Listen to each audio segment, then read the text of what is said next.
Yeah. What's going on?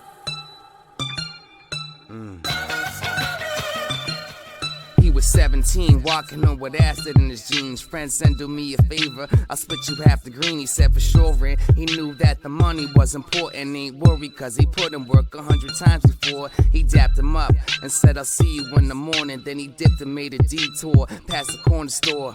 Walking mad smooth, he felt a drop on his neck. That's when he reached back to touch and saw his hand was wet. A couple minutes after that it started pouring. He ran to his front stoop and threw his clothes on the floor and wringing out his shirt, everything was soaking. Checked the product in his pants, saw the bag was open. He didn't stop to think, cause his mind wasn't really there. Just ran to his room, tried to switch up his gear. Looked in the mirror, staring deep inside his face. Wide awake, he could see his eyes dilate, all wide in space, analyzing his place. Realized he was tripping sack and tried to concentrate.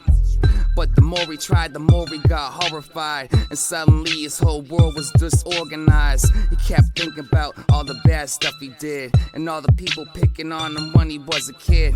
He was frozen stiff, cold and emotionless, sweating bullets, he couldn't get control of it. He felt small and then he felt guilty, kept on scratching himself, he felt filthy, paranoid, acting like a schizophrenic. Heartbeat racing as he started to panic. His mother walked in right next to his father, found him shaking in a bathtub full of cold water. But it was too late, there was no going back. Spent his life in the psych ward, tripping sack. What's going on?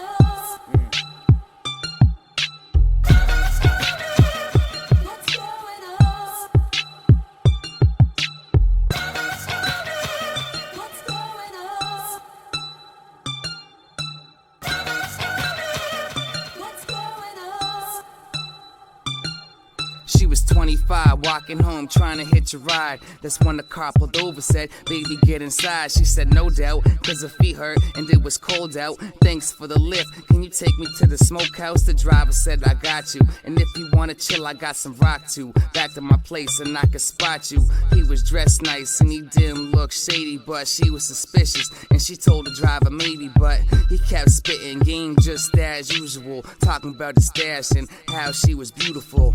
He made her laugh and she told him she was down, and he turned the car around to the other side of town. It was right about 4, he slipped the key in his door. Upstairs to his room he flipped open the floor, spread on the glass table white powder galore. Didn't know that she sniffed the rock an hour before. Her first line was hard, she started taking off her drawers, and before you knew it, homie was beating the raw. She blasted another line, but halfway through, shorty's heart stopped working and his skin turned blue. Homeboy was freaking out, felt a panic inside, so he threw her in the backseat and went for a ride. Cheer, he started thinking that his whole life was gone, and then it started pouring and he threw the wipers on. He started shaking, he was trembling, nervous. Drove to the woods to bury her in the forest. Wasn't trying to go to jail cause he already been before, so he dug 10 feet just to make sure they never found the body. Was a clean getaway. He never told a soul and he never was the same. The funny thing about it, through all the excitement, the man got played, bitch gave him hepatitis.